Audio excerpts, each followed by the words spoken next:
Good evening. Sorry it took a while to get started. So what we plan to discuss today as part of our work session, this is the agenda, the calendar of events which we want to do it between now and publication.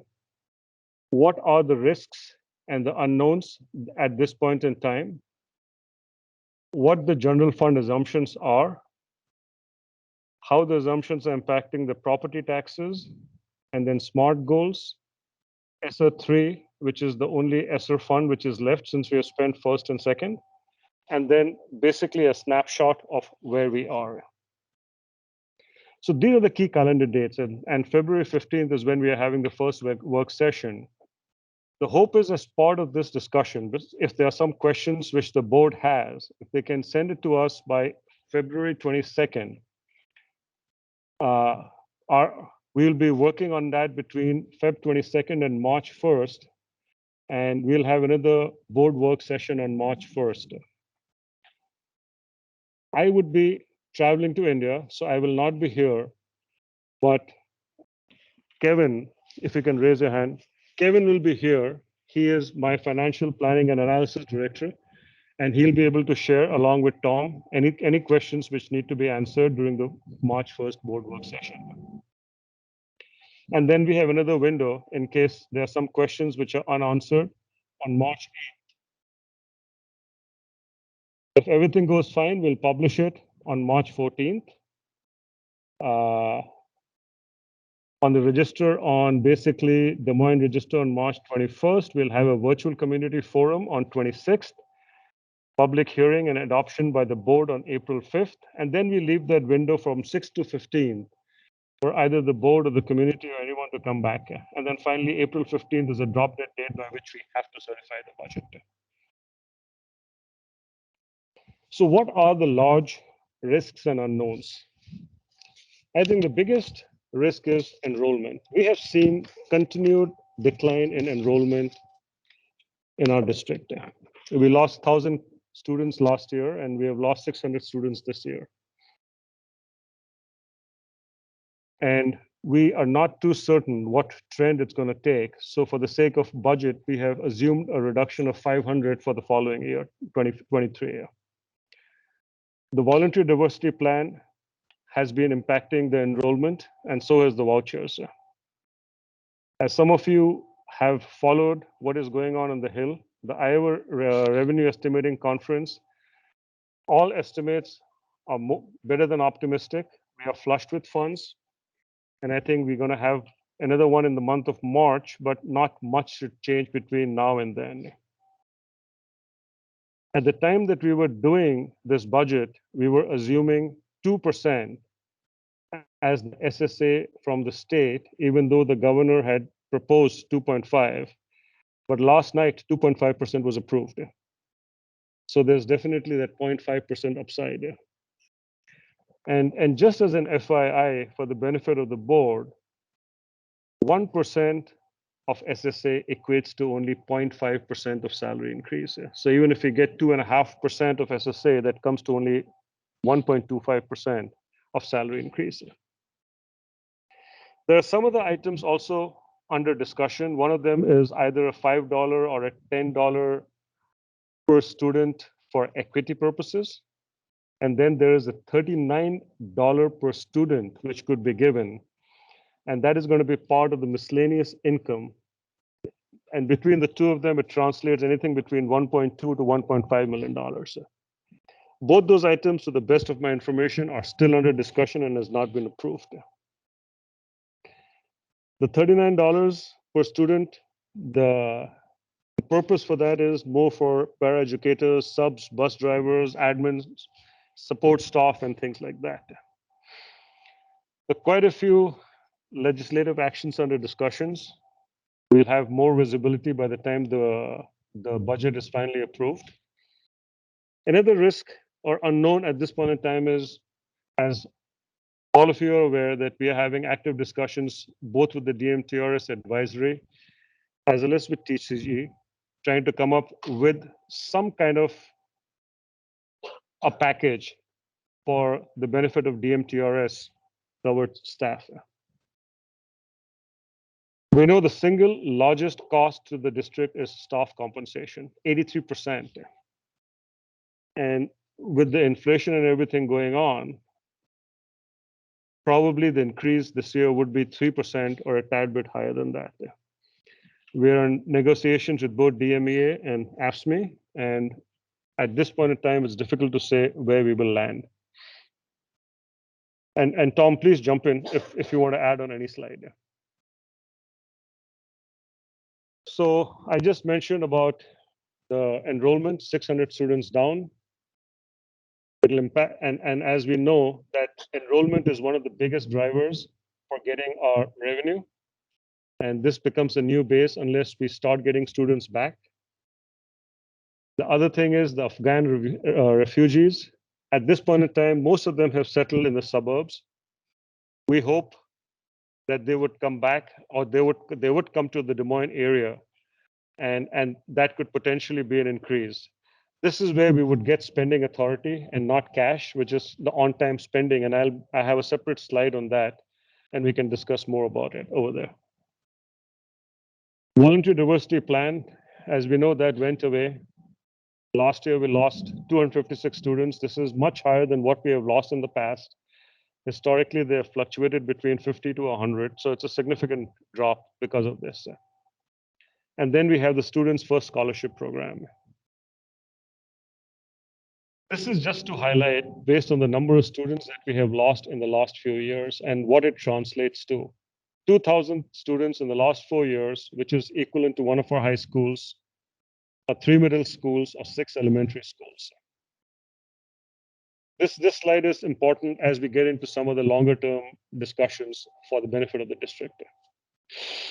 So 2% SSA, I know there's an upside. The governor still has not approved 2.5%.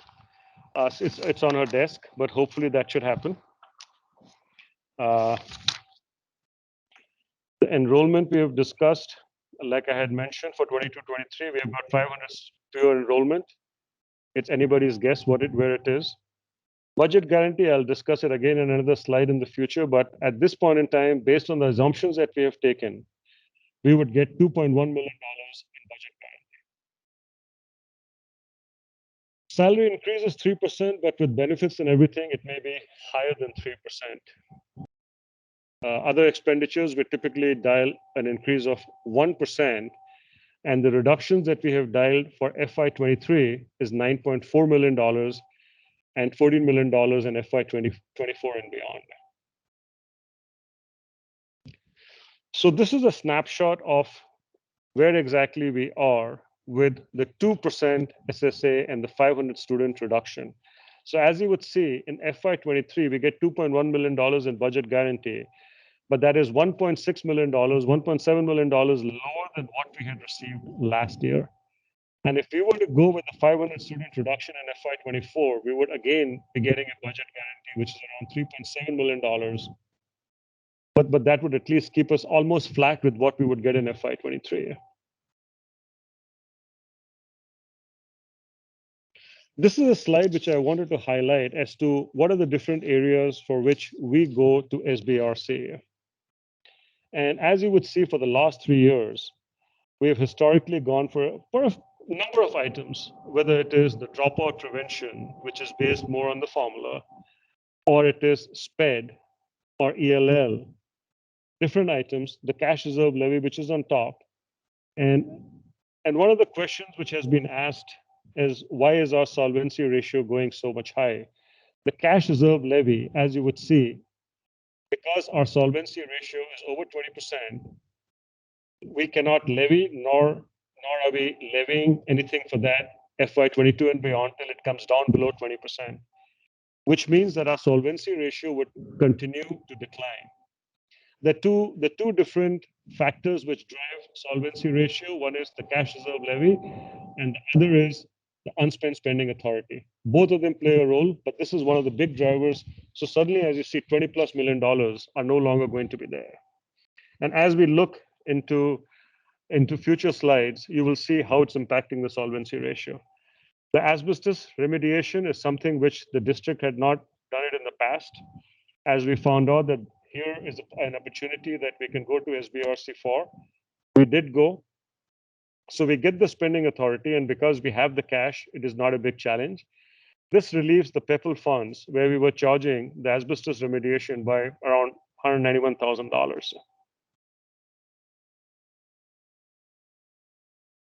This is a slide which gives you a snapshot of the previous slide, which basically shows how much do we get in spending authority, how much in cash, and how much is cash and spending authority.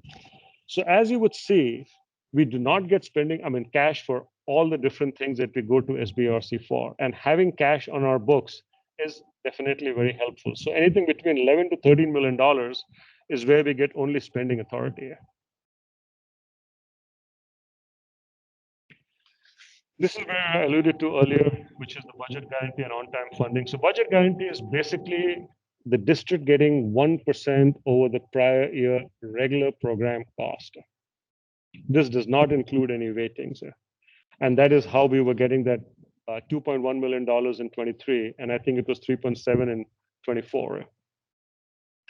And on-time funding, which I had mentioned when we were talking about the Afghan refugees, is basically if the students that we are serving come in a particular year, but they are not part of the submitted enrollment for the district.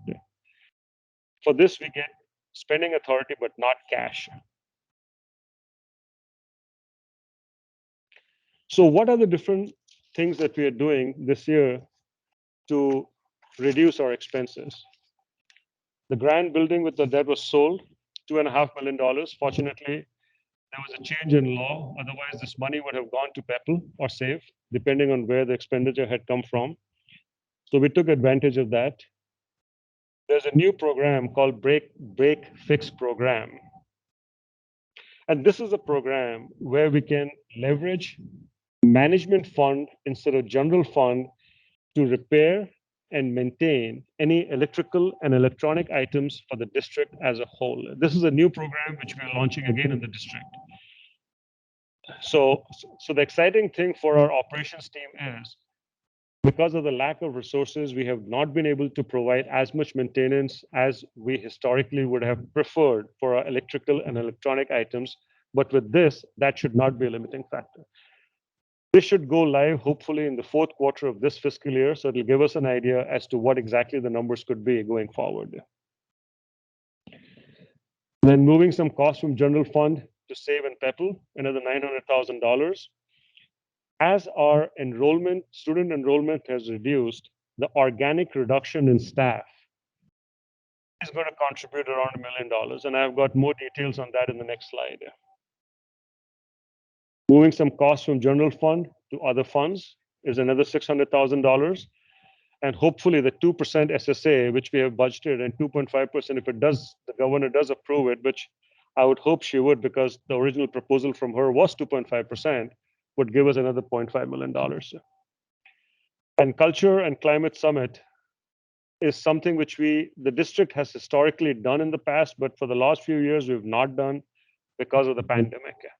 And that's a fairly large conference, which is used to be held on an annual basis. Since we won't be holding it, that's another savings and cost. This is the slide which shows the FTE reductions. So on the left-hand side, you would see because of low enrollment, we have 5 FTEs in the elementary school and 7 in the middle school. That'll have $1 million impact. The central stores is basically based on the new structure. This would be part of the food and nutrition versus central stores, which was a general fund expense. So that is going to help the general fund. And the FTEs that we had said, which are being reallocated from general fund to SAVE, is another 2.35 FTEs over there. And then 1 FTE in technology would not be hired, would not be backfilled, and another $250,000 as reallocating to the sub-budget. This gives you a snapshot of where the FTE count has been for the last 5 years. And this is information which is available in the CAFR, which the board had approved a few months back. So basically, it shows that as far as the administrators go, there has been a decline from its peak of 127 to 105 now. All other groups have been more or less flat in the last 5 years. Very minimal change. And the total headcount also has been more or less flat for a district of our size.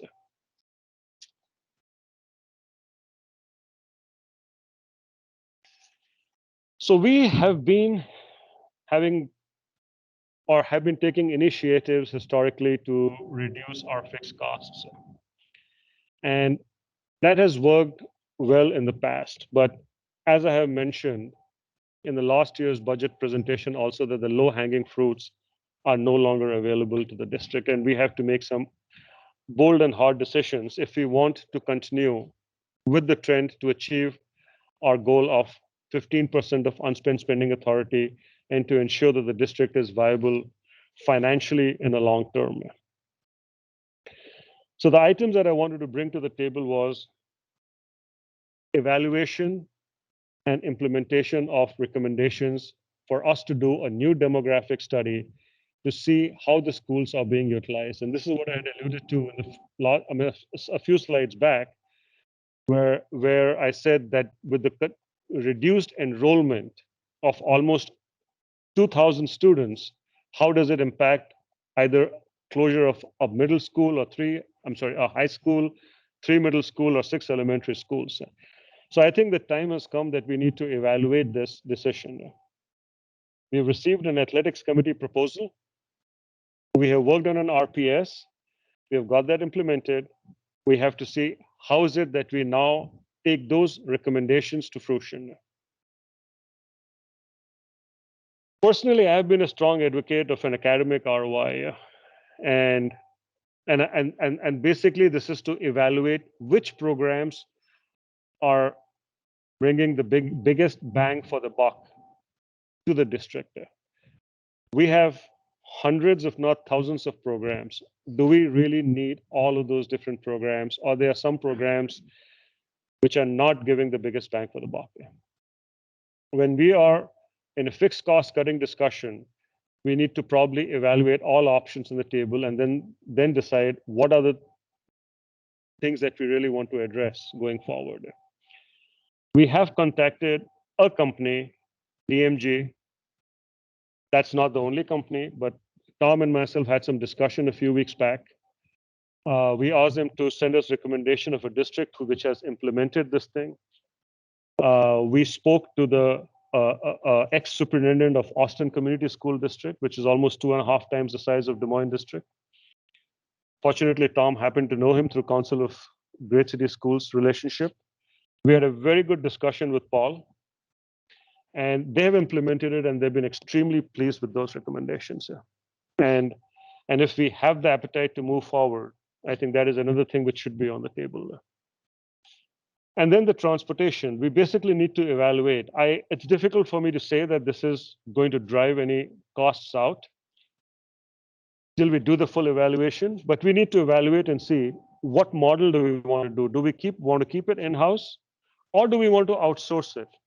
Is it one of our core businesses? Is our core business educating students, or is it to bring students to school? That's one of the discussions which I think we should have as a board and evaluate it.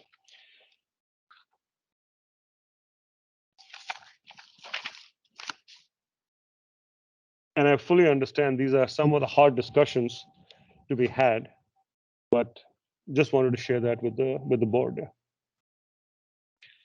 So the budget that we have prepared so far, and I'll put a caveat over there, it is still prelim, it's still not final. There are a few moving parts. So please keep that in the back of your mind as you're going through the numbers. But the basic assumptions are 2% SSA for 23 and 1% beyond. Based on the last 10-year analysis, actually the SSA has been closer to 2% than 1%. But these are the assumptions that we have taken. Enrollment is what we have, plus the 500 reduction for 24 and 25. For the sake of this budget, we are taking the increase in salary as 3% and other expenses as 1%. And the expenditure reduction, as I had mentioned before, of $9.4 million in 23, and I've shared the details, and $14 million in 24 and 25. Unless we make some of the decisions, that I shared in the previous slide, achieving the $14 million is not going to be practical and feasible. So I definitely wanted to highlight that some of the numbers that we are sharing are based on that. So how does this translate to the general fund forecast? It's basically, I'm going to highlight some of the key numbers over here, but open for any questions that we may have. So like this year, we would have a solvency ratio, which would be 33%, but because we are not charging cash reserve levy, that is going down to 25.3%. Another thing I would highlight is, historically, the district had looked at unspent spending authority, including categoricals, which is the first block. Now, categoricals, as we know, are not available to the district the same way general fund dollars are available to the district. So Tom and myself, we discussed and we said, let's start showing it without categoricals, and which is the last block over there. So if we see basically looking at without categoricals, FY22, we should be ending with approximately 12.2% based on the current estimates. It's going to be kind of flat for the next 2 years and then dropping to 11.7%.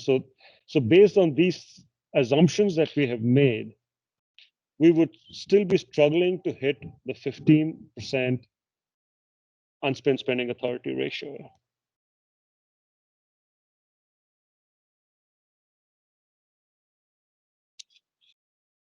And just to give you an idea, the categoricals range anything between $10 to $12 million in a year.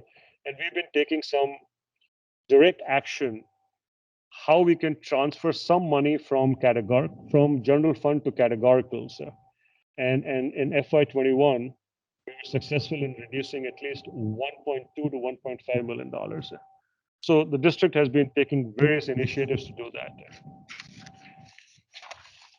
So what are the property tax components that we have? We have the general, management, PEPL, PEARL. We don't have debt service. Debt service, this is the geo bonds, and the district has not raised any geo bonds. The real leverage which the district has is on cash reserve levy, which we cannot charge because the maximum is allowed is 20%.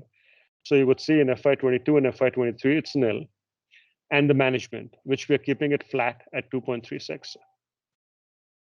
There is a drop in our property tax at this point in time.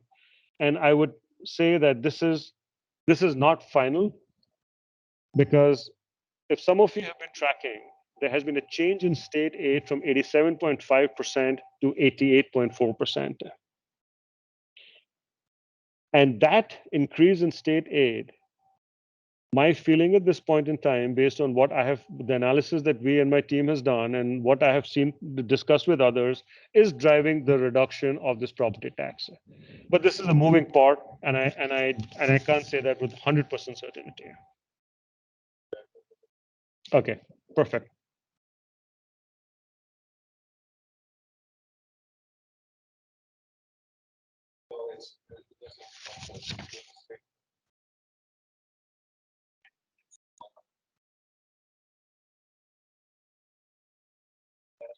Correct.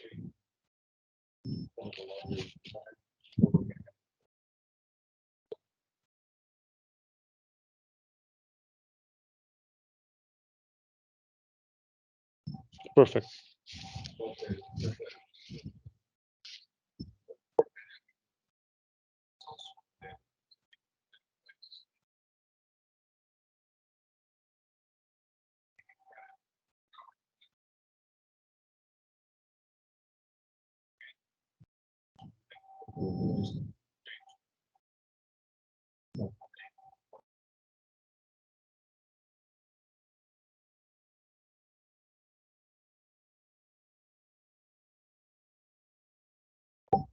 Right. And in terms of dollars, the reduction in the property tax and the increase in state aid are very, very comparable. So that is where I kept leading that this has to be the biggest driver which is causing it. So, sure. Put on here. Just another question with our levies, because we can't go back with our cash reserve levy because of our solvency ratio, right? Correct. Correct. I remember us having the conversation around the management levy. And so are there, like, what other, and are there any other levies that we would be talking about, or are we capped at all of our levies? Like, we can't come back and say, well, let's try and increase a levy somewhere. So that's a great question. Yeah. So PEPL, which we were not capped off, if you remember, we went a few years back to the voters and got it approved. So today it is at the max. Pearl, again, this is the max, and I think there are less than 24 districts, if not maybe even lower, who are really charging the Pearl levy over here. Management, I'll share the next slide, basically to show where the management fund balance is and why I hesitate increasing it. So, and again, the dropout prevention, the max you can charge is 5% of the cost, and we are at that amount. So we are pretty much at the max wherever we can charge at this point in time. And I don't see us charging cash reserve levy for another 3 to 4 years. 4 years at least, we can't charge anything over there. And I know we've tried to keep the property tax consistent, but this with the change of state aid, there's not much that we can do.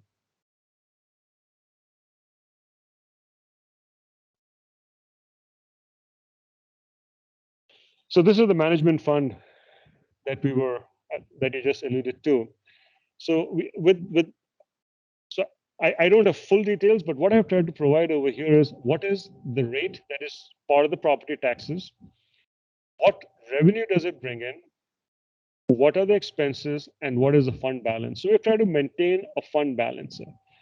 Most districts would try to maintain anything between 1.5 to 2.5 times their revenue as fund balance, and we are sitting at around 1.5.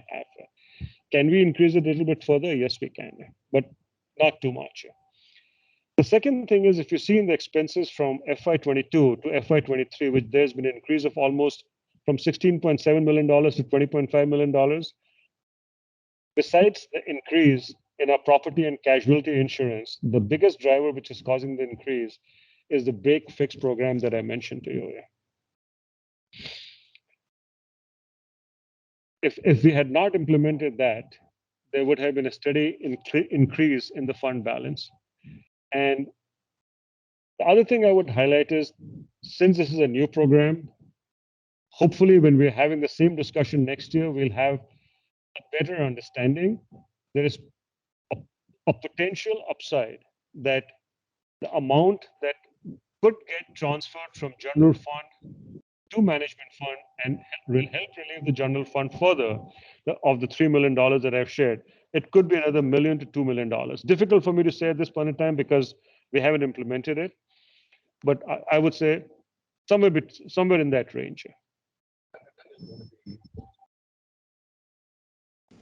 I want to be completely transparent here. This is a decision that we made very reluctantly, because what we're doing here is paying a premium for the services that we were already providing. But because we're able to, through this break fix program, it basically works like an insurance or like a warranty insurance kind of thing. We're able to pay for it through management fund. But because we have to route it that way, it ends up costing, we end up paying a premium. So we're paying more for it, but it's helping the general fund pretty substantially. And so that's been my reluctance. It feels in some ways like bad stewardship, but that's the way they've set up the rules of the game. And so it's just a bitter pill that we need to swallow. Which is a fact, and I've had discussions with DE, and I've tried to highlight that, but they say, well, that is what is allowed, and that's how you would use it. So if I have to help the district financially without negatively impacting it, we took this route there.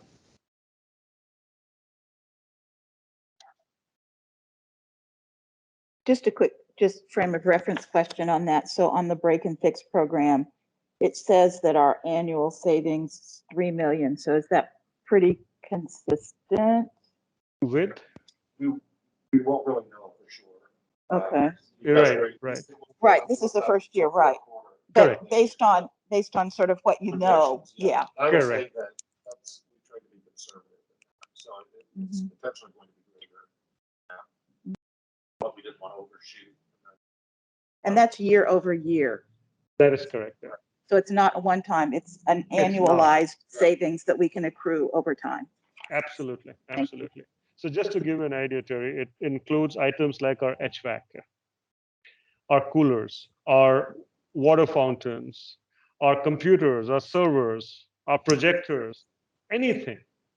And it really, and they've set very, very smooth and decent guidelines that they have set. So it's not additional work, and the tracking of it, we have the systems in place.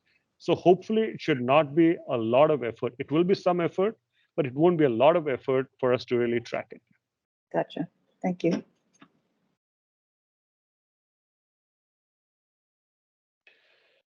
So the board goals, where I would share things and then pause for Tom or someone like Noel. Is she gone already? Okay, she slunk away. Okay.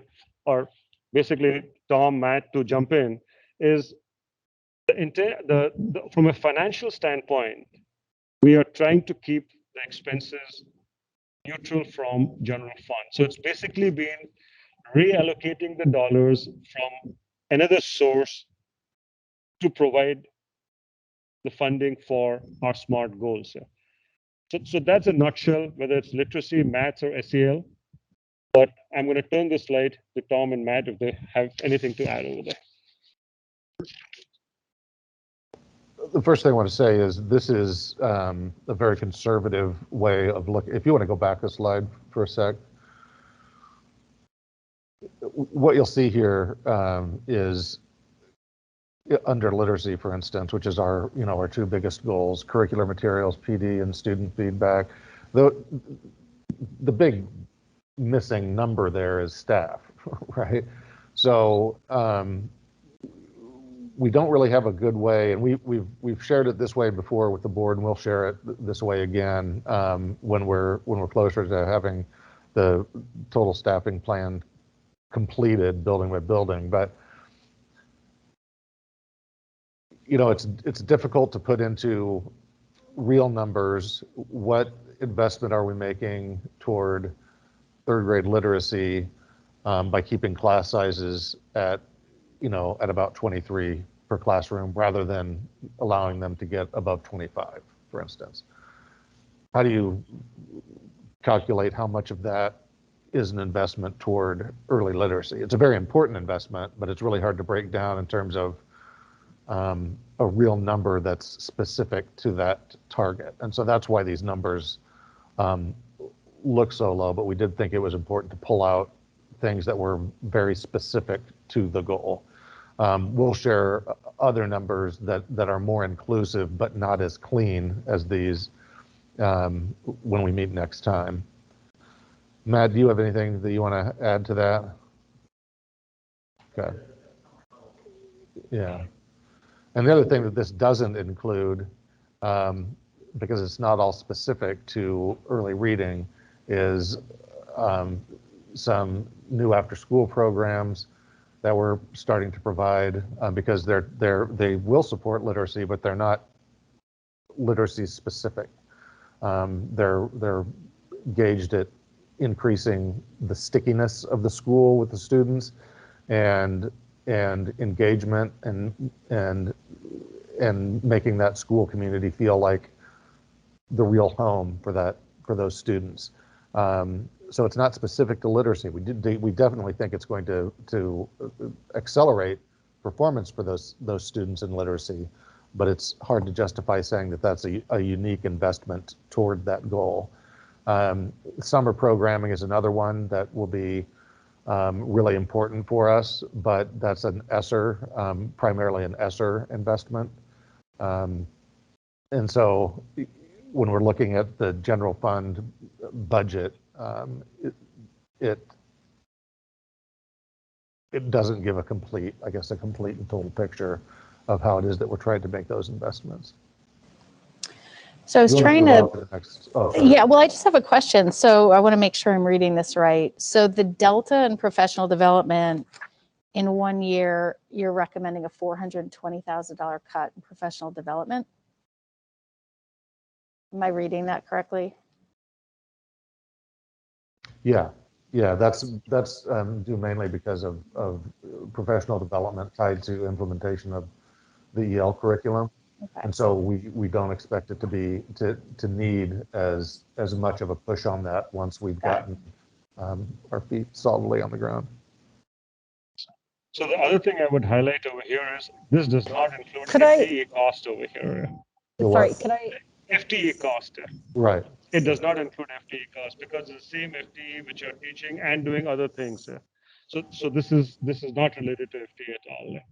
And to Tom's point, yes, once the grounding has happened in the PD, then there's only a little bit further fine tuning of that in year 2. I'm sorry, Kelly. no, I just wanted to clarify something. You said we're going to be starting new after-school programs, so we're building new programs. Is that correct? Yeah, there's one that just launched at the beginning of last month. That's a pilot that if it goes well, then we plan on expanding that to more schools. And so we're going to it's going to be a sort of a blended funding model with 21st Century and Metro. But it's additional programming that we've not offered before. That's Okay. specific. That's targeted towards students of color. Okay.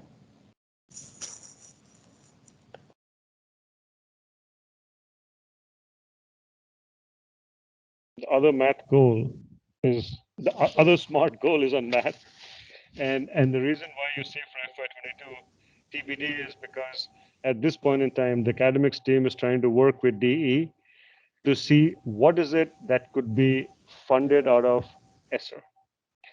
So ESSER 3 has got a division between 20% for learning loss and 80% as part of general ESSER. Someone's computer is not on mute. Thank you. Thanks. So 20% is towards learning loss and 80% is towards the general ESSER. And some of the things that the district wants to charge towards the 20% learning loss is not being allowed by the DE. And Matt and his team have been working with the DE to convince them why we feel based on research that it should be part of the 20% learning loss. And that becomes very important.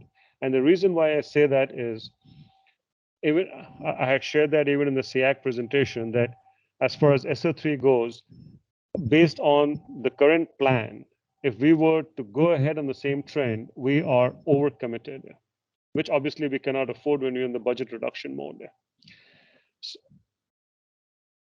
if we are in a position to convince DE what we truly feel should be charged to the 20%, because 80% can be used for a lot of other things, that would free up some of the dollars from the general purpose ESSER dollars. So at this point in time, because Matt and his team are working with DE, we have just put TBD. But in case it is not approved by DE, then again, they would try to keep it as general fund neutral. So it's not going to be taking out of general fund. And that's why there is no specific amount budgeted for that.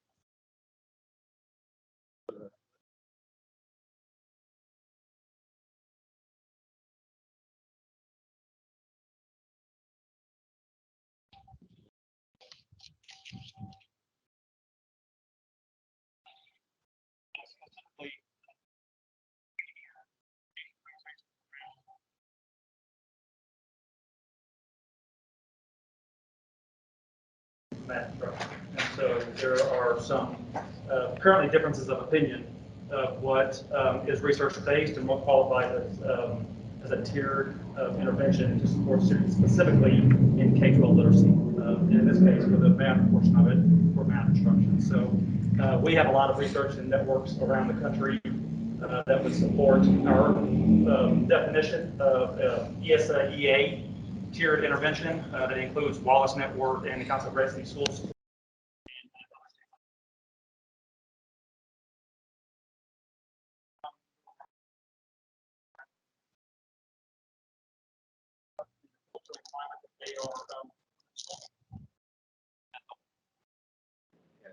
So- That said, oh, sorry.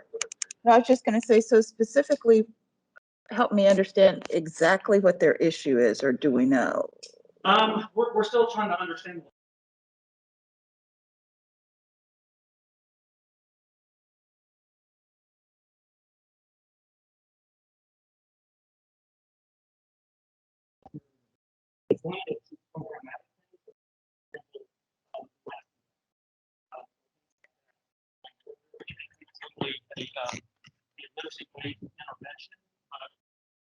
Just intervene beyond the classroom.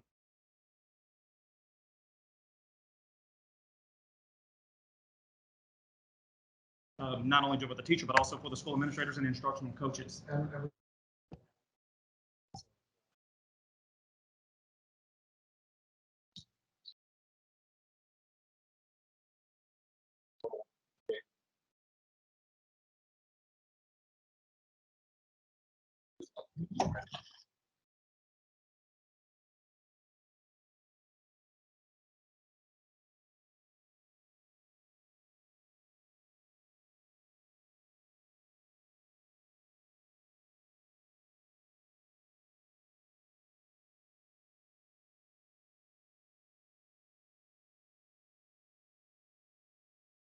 And so you're hoping that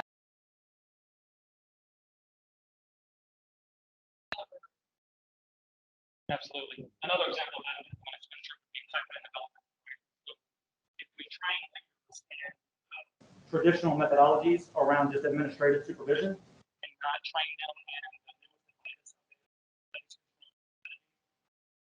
in leaders in the buildings, then that we just all we're doing is investing in today's issue and not actually working towards students. Looking to have things like that also. What is the rough expenditure for FY 2020 through for professional development in math? Do you know that number, Shashank? Off the top of my head, I don't. I mean, is it comparable, or would you expect to see like a $600,000 delta? No, Yeah. no, no. Got it. Yeah. Say that again. It's comparable to that the literacy. Well, so literacy was going down significantly. So this may be a dumb question, but we're not meeting our goals. And so if we're not meeting our goals, it means there's more support needed for both teacher and student. Can we really afford to be cutting professional development? Well, this is, sorry. We're not cutting professional development. This does not include FTE. So what we were trying to do here was tie non-FTE expenses tied to professional development in this case, or at least we all have the same slide in front of us, I think, math. So curricular materials, that's going down. The PD is going down because we're not hiring out for, the same initial PD that we do with the provider from the new curriculum. We're still going to be doing professional development, but not sending the money outside to do that. So the professional development will look different, but what's not captured in these numbers is staff time, which is the biggest component. So when our coaches and our curriculum specialists are doing all of the professional development, these costs go away, if that makes sense, or largely go away, not entirely.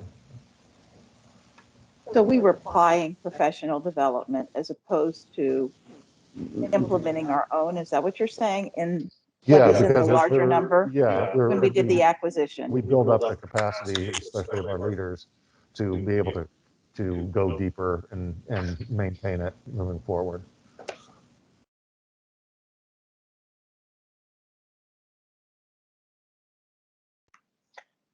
Jackie, did that So answer your if it question? were around,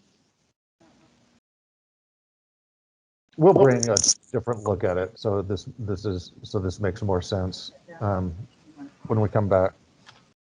So, Yeah, and maybe just to, I would just say as you're looking at that, just the fidelity to adoption, like at some point, if goals aren't being met, you're looking at all the different reasons why, and one of them is around fidelity, utilization, things like that. So is the assumption that internal professional development can support that Mhm. and improve that, and there's not a need for external professional Mhm. development. Yeah.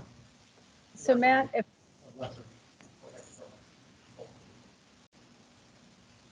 Matt, just a question for you.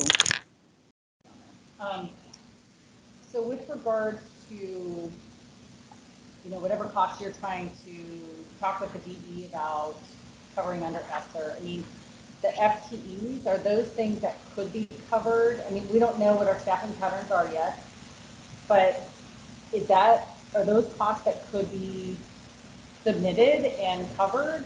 Or, I mean, I'm thinking of our learning loss and just talking about that today at Lincoln, and I can experience it from my own child. That being 2 years behind, we're not even trying to go back and catch kids up. We're just saying, hey, we hope you kind of got it good enough and go forth and go do algebra. And we hope you're going to get there. So when do we go back? I disagree with that.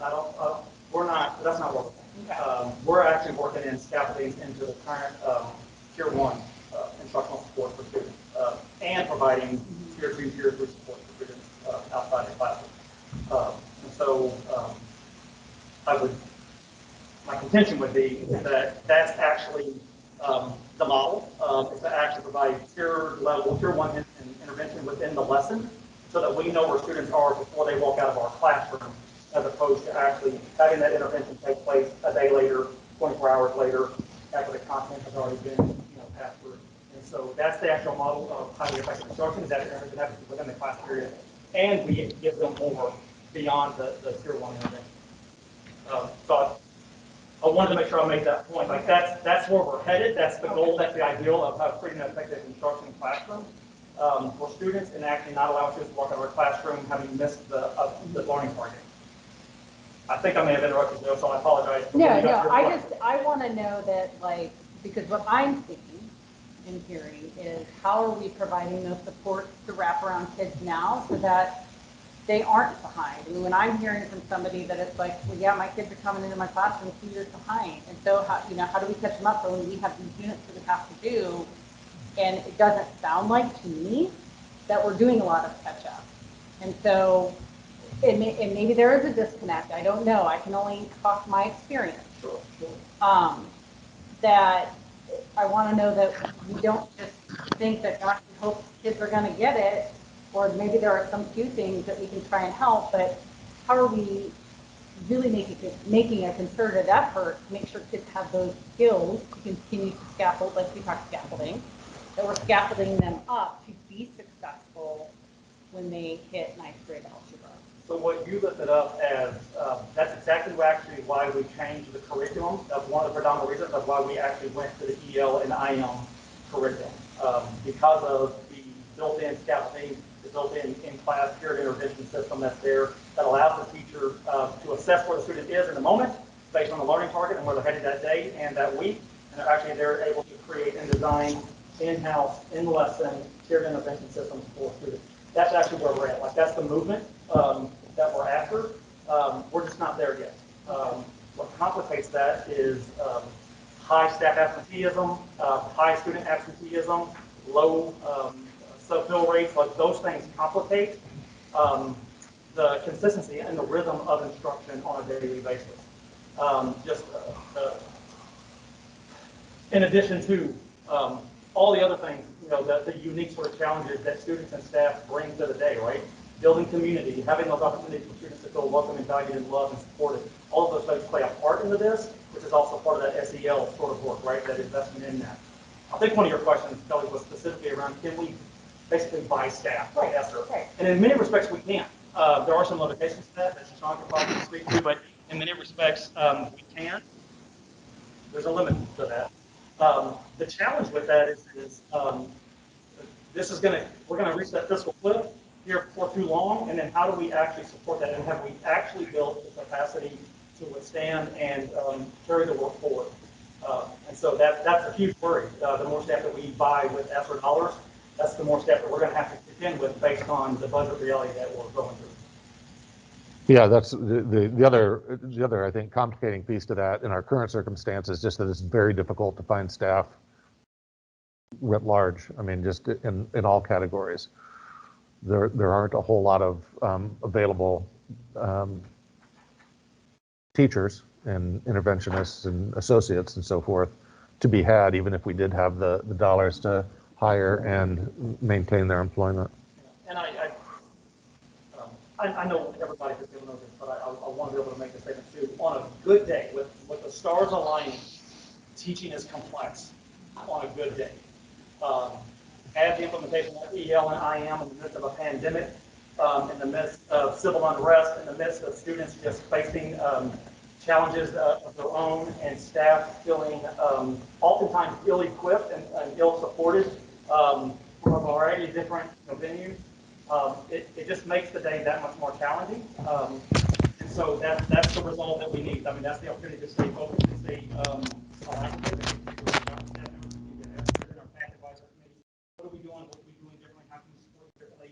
So that the art of teaching and learning takes hold in classrooms as frequently and as often as possible, so that we have an optimal learning environment for all of our students. Because it doesn't look the same for all of our students, right? In terms of what they need to thrive within a class.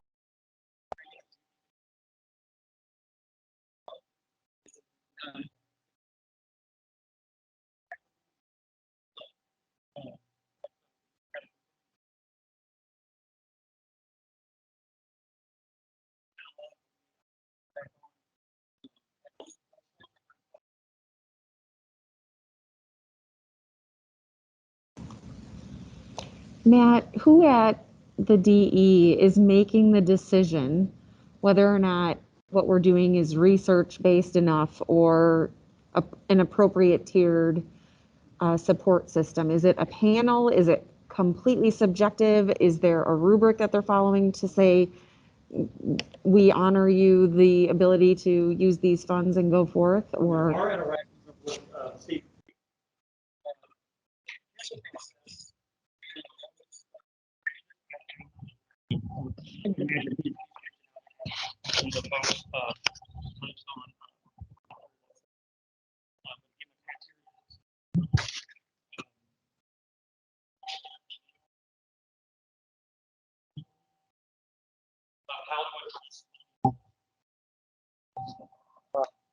There is reference to ESEA.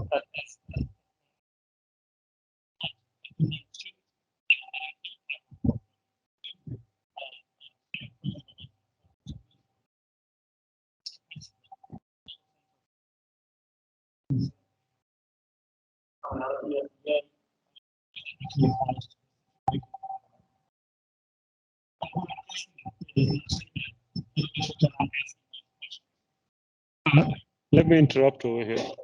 So, can you hear me? Okay. So we were in a discussion with UEN, which we know has got the top 25, 30 districts in the state of Iowa. This situation of using the 20% ESSER dollar is not unique to DMPS. Every district who responded to is in the same situation, and all of them are struggling exactly the same thing. The DE at this point in time, at least the Iowa DE, is extremely restrictive on what we can use the 20% on. And then having said that, they don't have the educational background. And that is the reason why I have personally requested Matt and team to work on it, because they can convince what exactly the research says better than what I can do as a finance person. So I think this is where the DE is struggling. All the districts are on the same page here. And this happened just a couple of days back, so I've not shared with you, Matt. And there have been some over the last week. So it's been I know we need to move on, but just a point, it seems like we're spending a lot of energy trying to get certain things funded using ESSER dollars or different pots of money. And yet this is one that a math goal is likely going to be a goal for the foreseeable future for DMPS. And so it needs to be sustainable. So it's a great short-term solution, right? But it's not necessarily a long-term solution, since we'll likely have, you know, low math rates for the foreseeable future. So I just point that out, that we're still going to have to incur it in the year after. So. And that's a valid point. Yep. I agree.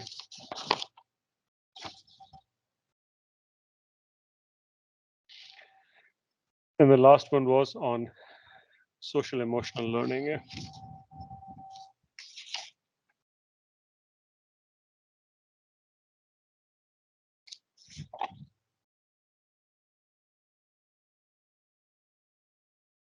So this is where we stand on the ESSER dollars that we were saying. So basically what we have done, and the reason why I've got only ESSER 3 over here, is $18.5 million is the 20% that I was talking about, which is specifically earmarked for learning loss. And we have tried to earmark, and that's an internal earmark, $30 million for the operations teams to improve on HVAC projects. That is the single largest thing. Though there are other things like this boardroom upgrade for the electronics, the water bottle filling stations, etc. But the biggest cost is HVACs. And then on the right hand side, you would see is all the other general items that we are trying to cover through the ESSER 3 money. Can I ask a question about the HVAC and building improvements? So in the beginning, I understood it, right? Because there's a huge focus on air filtration and that. But how many HVACs haven't been done, but for ESSER funds, we wouldn't be focusing on, right? So I'm not sure if I'm asking the question in the right way, but is that an urgent and pressing priority, or could that money be reallocated and spent in different ways? Because if we haven't addressed air quality by now for COVID purposes, I don't want to say it's a non-issue, it's a less significant issue. Yeah, really, and Dave, if you want to chime in here, feel free. But what we really did was we took items that were already in the plan, and a lot of those we needed to modify to be able to be able to take those higher grade filters and so forth. But we have actually had an active discussion about whether this is still the right target amount, and should we be pulling back? I don't know, Dave, if you want to give a little richer detail to how we've used those dollars thus far. Yeah, that's what it's usually. I don't think that's on. Oh, okay. No, essentially what the ESSER dollars did is they gave us the opportunity to go ahead and address additional elements of projects that we already have honored by the capital improvement plan, where we may have had X number of dollars, and it was going to allow us to address a limited number of mechanical items in the building. The ESSER dollars allow us to essentially go and say, okay, we can go back to some buildings that we first renovated back in the early 2000s and actually expand the ventilation system in such a way that not only do we get what we were looking to do in our initial project, but we're also getting additional benefits because we are improving ventilation, we're improving occupant comfort. There's some things that, quite honestly, we would not have been able to address without the funds. So do you have any idea what the potential movement of money away from building improvements to something else for one-time use might be? Well, what have we used 13 so far? So far, I would neighborhood of about $21 million committed out of that 30, and that doesn't include much from last year. It includes some items that were like drinking fountains, including bottle holders and all of those things like that. So this is all, or those are also costs that are coming out of that. Right now for this year, we have right about $9 to $10 million that's allocated. We have to get all of those projects out. So at the end of the day, it's about $8.5 to $6 to $8.5 million somewhere in there. That's uncommitted at this point. When do you have to spend it by? June of June of- 24. Correct. Or we have Yeah. to incur that, yeah, we have to Sorry. have it on the books by June 24. Yeah. Correct. Correct. Thank you. If I could clarify, Tom, I asked you in our board questions for this week how much we have left of ESSER funds. Now, this 92.3, is that total what we received? Because you had sent to me that we have about 60.7 million left we can spend. So yes, we have received 92.3. So we don't receive the money, Kelly. The way Right, it you have happens to is incur Yeah. it and then get exactly. reimbursed. Right. But we can essentially spend up to 92.3. Right. According to the response in the board questions that I got, we have about 60.7 million we could still incur and or spend. Correct. Right. Okay. Yeah. Correct. Okay. So the big things are like learning loss, that $18.5 million that we have. I think we have spent somewhere around $3 to $3.5 million over there. So the big chunk is sitting over there. Dave said about the building, and he said around HVAC's $22 million committed.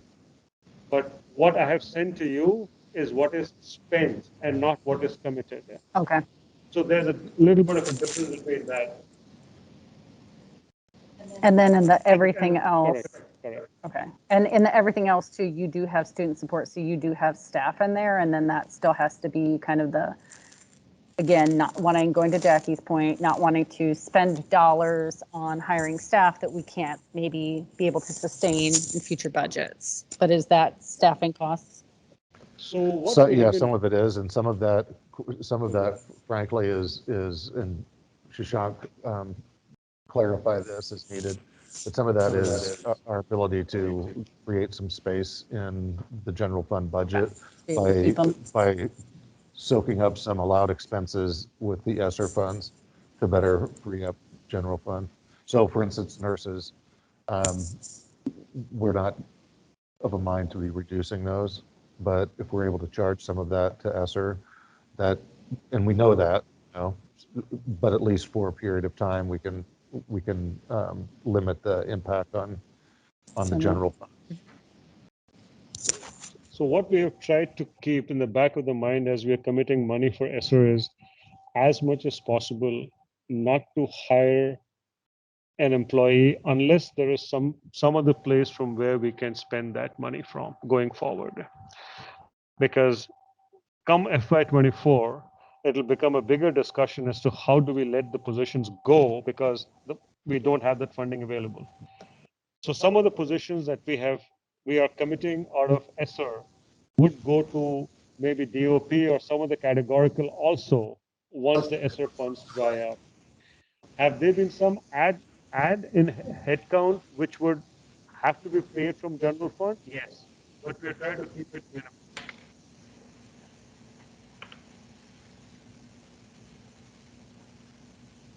It's easier to add than to reduce, so that's why we've been very, very mindful. So I think that is all that. No, I'm sorry. This is the last snapshot. So enrollment, our objective is stable or growing, but as you can see, we're reducing. Our unauthorized budget is maintain or build, which is what is happening between 22 and 23. It's more or less flat. Spending authority ratio, our target is 15%, but we are 12.2, 12.3, and as I've shared in the earlier slide, with projections 24, 25, it's kind of flat with some reduction. Solvency is reducing because the cash reserve value is going down. And then as far as SSA goes, for 23, we're budgeting 2%, but hopefully 2.5% should get approved. And as far as settlement goes, we're targeting no greater than 3%, but with benefits more likely than not, it's going to be a higher amount. I think, and I also want to share over here, as far as what are the solvency ratios of other districts in the state of Iowa over here. So where we are sitting today, there are 17% of the districts in a similar situation as us for solvency ratio. So it is, even though we are higher than 20% and we can't charge a cash reserve levy, there are multiple districts, as you would see. Almost 40% of the districts are in a similar situation. And in the position that we are in, 7%. And as far as unspent spending authority goes, we are actually in the lower quartile. We are among the 17% of the district here, whereas 83% of the districts have got more spending authority than us.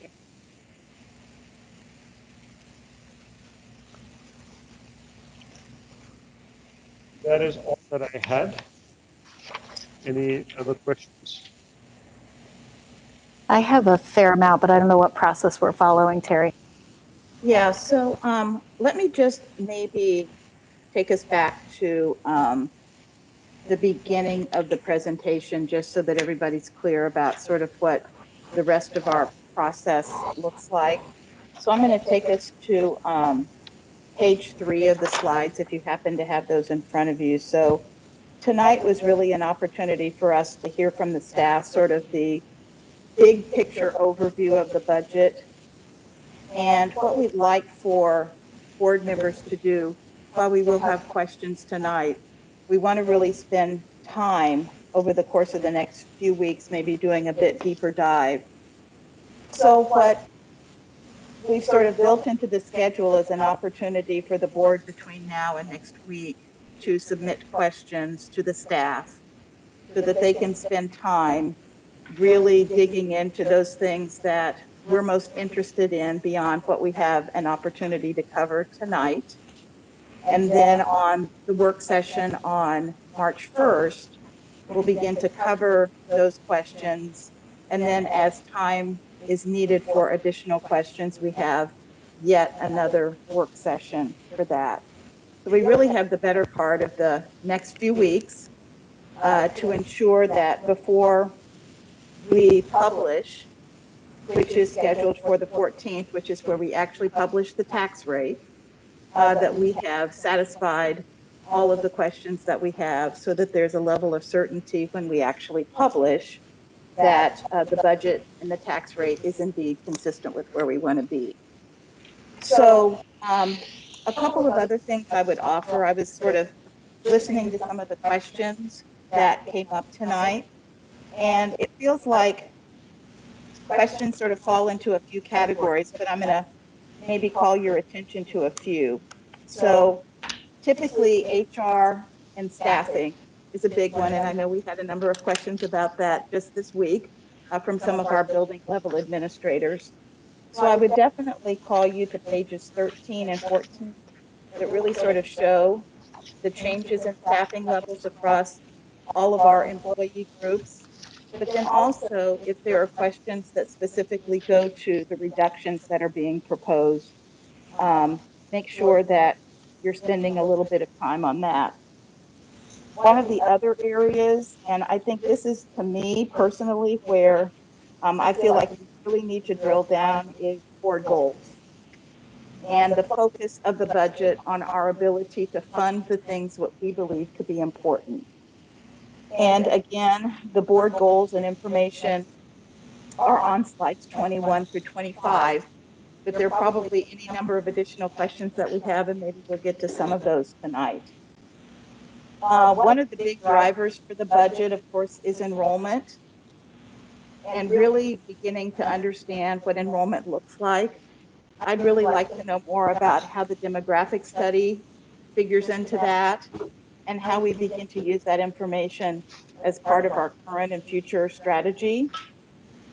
And then finally, I think it goes to one of the big questions that Shashank raised earlier, just around sustainability and our ability to be much more intentional about these 13, 14, $15 million cuts that we're going to be faced with year over year if we don't begin to think much more futuristically, if you will, about where we go as a district. There are definitely some things that were lifted up as places where we may have some opportunity, and I would call us to slide 15, especially around the academic ROI and the comments that were raised around transportation as places where we may have additional questions.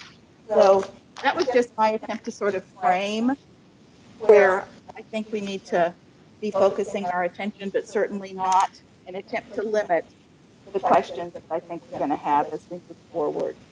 So with that, Ms. Norris.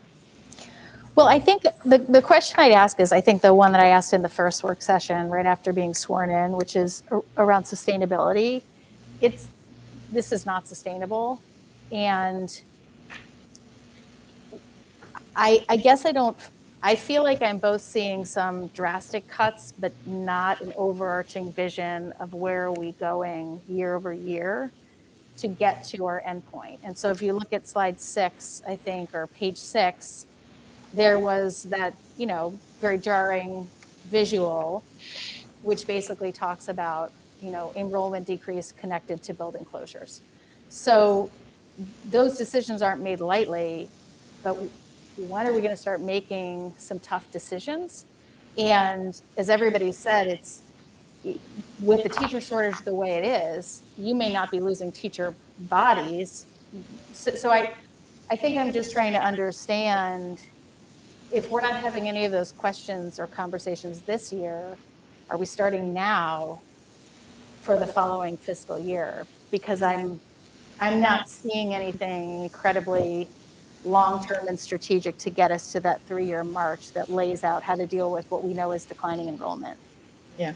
Shushan, could you go back to the slide that had those 4, the trend that you were just on it a minute ago, This one? this one, yes. This, we hope the board has appetite for, because there's a lot that we can share here, but this is not a road that we want to go down if the board, isn't serious about taking on what I call a structural deficit. And we've tried to change the last 10 years, well, 9 years. Thomas Harper, our prior CFO, we really said we can't be crossing our fingers and thinking we're going to get 3% or 4% SSA. I think those days are done. And so we really started forecasting for 2%. And there's some other things that we did as well, but we're at a point now with what's transpired both politically and from a public health perspective, where there are some substantive changes that we need to make, not to programming necessarily, but to how we're running the district, so that the overhead costs are lower without impacting in a material way the experience that students have. We're ready to have discussions for sure. So I guess I just leave it to Chair Bradley and to you, Vice Chair Johnson. I don't know how we express our sentiment to feeling like this is important. You've heard my viewpoint, but I don't know what other mandate or expression of we have to take this on at this point you need, but. So if I might add, when Shashank, Tom and I were talking about sort of the sense of urgency around the issue that you've just raised, we talked a lot about ensuring that the board had an appetite and was willing to sort of begin to think much more long-term and futuristically about where we're going, which means that once we get through this budget, we hunker down and begin those discussions so that we can have clarity and provide the right kind of direction that at least allows the staff to do the work that they need to do, that is informed by the feedback that we provide. Does that help? It's very helpful. I mean, other people should feel free to respond as well. I don't think we have a choice. Yeah. To be put bluntly. Well, I mean, I've been around long enough to have kicked the can down the road a time or two, and we've been lucky that we've been able to sort of sustain some rather large and significant, even mid-year cuts. But we're well beyond a point where all we're doing is getting rid of the fluff. I mean, we're down to bone and beyond. We're probably to the marrow now. And so those kinds of discussions really are, in my opinion, the highest order of work we need to do beyond student achievement moving forward. I just have a Yes. question regarding process. When you discuss the dates and the questions, how will the questions that come up, because this is a lot of information to absorb tonight, and I do have questions, but I know I will have more. And if we have a week to provide questions, what does that look like from the standpoint of transparency and communication with our community? Not only what questions were presented, but also the answers between now and March 1st. Tom, you want to respond to Yeah, that? what we had envisioned is that, kind of lay this groundwork like we attempted to do tonight and give you all time to, really absorb it and come up with your questions. And then we would use, if we get your collective questions by the 22nd, then we would design the presentation and the conversation on the 1st to be responsive to those. So that would actually be the foundation of how we would build the discussion for the 1st.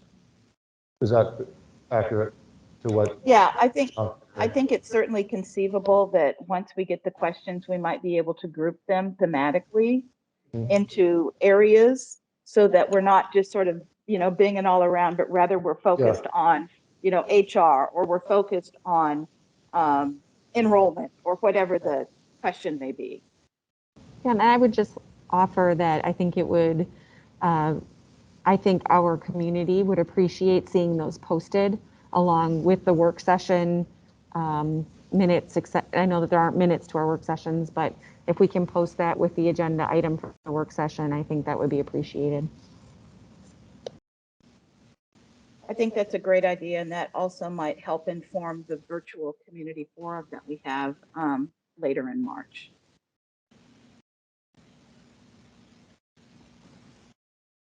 Ms. Knox.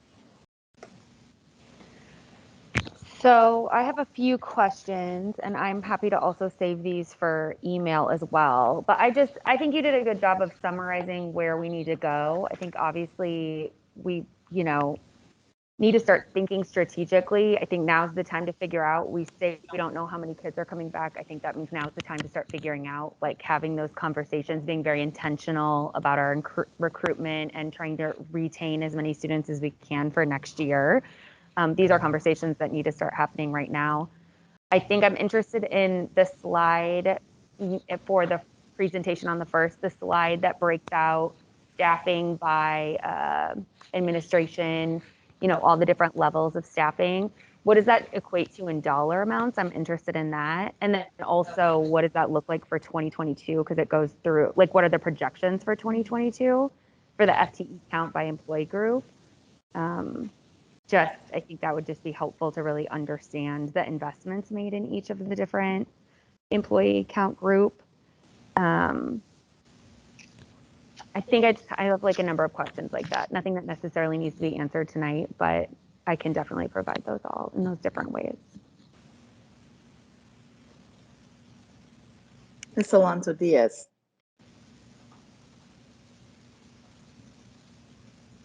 I do have some questions, but I'm going to wait because as I think of some others, and so I would rather just share those later. It's obvious that we are starting to have the difficult conversation, or conversations that we don't want to have. It's worrisome to me. I worry about how, at the end of the day, students are impacted, and families. And when we talk about, visiting the programming that we have in place, I hope that we can be judicious, very judicious with what we decide to get rid of. But I will have questions coming. Thank you. Ms. Sawyer.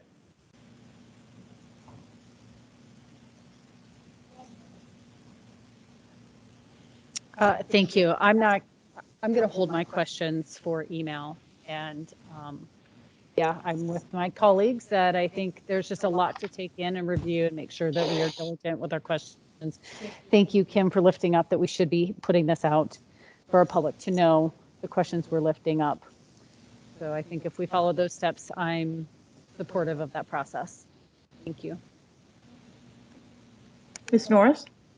So I think this is a question for Susie, but maybe just I'd love input from board members. So you talked about HR and staffing, and that's obviously heavy on all of our minds. And I know that negotiations are taking place, so we have to be careful about what we're saying, but we want high quality talent, and that helps us achieve student outcomes. And so I'm trying to ask the question about, as we think about how we're investing in our staff, we always start from a negative or a deficit, right? We're always kind of down. Are we thinking about our, let's see, what's the best way to ask this question? What are the types of questions that we want to make sure to ask about ensuring that we're providing the best resources for our classroom teachers to be successful? I'm stumbling through this one. I think I want to make sure that we're approaching from a starting point of what is a good salary to hire good talent. Yeah, I hear what you're saying. Otherwise, we're setting ourselves up to hire potentially low caliber talent. And that came out wrong because I know so many people don't do it for the money, but I just want to make sure we're thinking about the HR implications of the budget. Absolutely. Yep. I hear It's a what long you're way saying. to say that little statement. Sorry. Yep. Chair Bradley. Oh, did somebody else have another question? I would just piggyback on what Ms. Norris just said regarding our retention practices. And as I, every meeting review the resignations, and they're not retirements, it's daunting and quite alarming, particularly if you start looking at board agendas of other school districts, and it feels, and the perception is that DMPS is doing an excellent job of training educators to go and work in the suburbs. So that doesn't feel good. So I would say if we can lift up, and I will lift up in my questions, kind of what those retention practices look like. And as Matt is having those conversations out in buildings, asking what can we do to really create an environment where that art of teaching and learning is occurring. What is it that we need to be doing, and are we putting our money where our mouth is? Because that's where we need to be focused. Yeah, even including any creative utilization of ESSER funds or other dollars that address short-term support, but maybe not long-term sustainability. Can I say something Yes, else? please. Just after, Kim, thank you for sharing that. Certainly having a good package is good, but the climate, what are we doing with the climate in our schools, in our buildings, that can contribute to teachers wanting to not leave us. I agree. I worry when I see the list, of people leaving, and I'm like, well, they got some really good experience, because we do that. And, we prepare these teachers to go probably to suburbs, and maybe for more money, but what are we doing? What are we truly doing? And when we talk about needing to have, the conversations, that needs to be included in there. What's going on within our buildings that is pushing teachers out? Is it really the money? Because I don't think it's really the money. Climate is always something that helps people stay where they are if it's good climate. And I don't I don't know what's going on, but definitely is worrisome. I mean, we're losing students and we're losing teachers. Thank you. Ms. Bradley.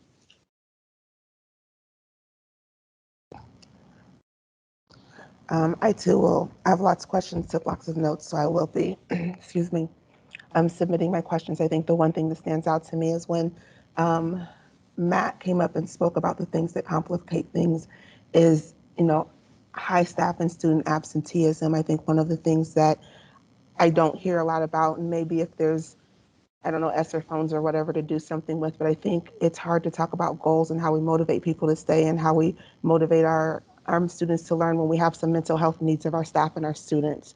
And so I think we really have to figure out a way of how do we address those, because I feel like until those are addressed, we're going to continue to have these same conversations about meeting our goals and how do we get there, but how do we motivate a building or a classroom or our staff or our students to achieve more when they're drained, when they're overwhelmed, when they're tired, when everything that's been going on is affecting their mental health needs. And so I know for me, I'll figure out some questioning towards that, but I think we have to figure out how we spend some of our monies to focus on that, because if we can't uplift our staff and our students, this here is a moot conversation for me, but we've got to figure out a way to uplift our climate and culture and how we address the mental health needs of everyone involved.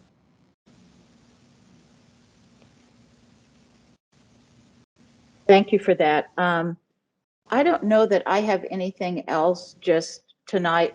Shashank or Tom, do you have anything else? No, just that don't be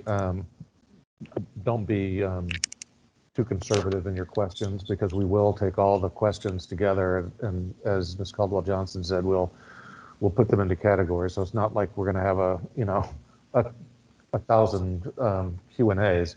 We'll put them meaningfully into categories and try to address them in a logical sequence so that we broaden out a deeper picture of the budget, but also are responsive to each of the particular questions that you might have. Agreed. I think that's the best way going forward. Yep, support that. And if you don't know how to phrase a question to get to what you really are intending to ask, just, shoot me an email or Shashank an email or give us a call, and we'll get it in a form that results in the answer that you're really looking for. So a couple of other things I would just offer. The chair has asked me to sort of manage through these budget sessions. So if you have feedback for me, or if there are things that you'd like to cover or time that we'd like to spend on something in particular, email me, text me, call me, and we'll figure out how to make that happen. We've got plenty of time built into the calendar to do that. So please reach out to let me know. The other thing that I would offer is, I know that we've got, some new board members, and that's why we have the board buddy system in place. So feel free to work with your buddy on questions, or feel free to reach out to me or Dawana, because we'd be happy to help as well. But really, what we attempted to do was structure this so we had as much opportunity to ask questions and to spend the time needed to ensure that when we get to setting the tax rate and publishing, that we are fully and completely prepared. So we're going to take the time we need to do that. And I really appreciate everyone's willingness to sort of dig deep on this, because this is hard. But the hard work is going to start after we finish this year's budget, because that's when we're really going to have to get busy about what the future looks like. So I don't know that I have anything else. I'll turn it back over to you, Chair Bradley.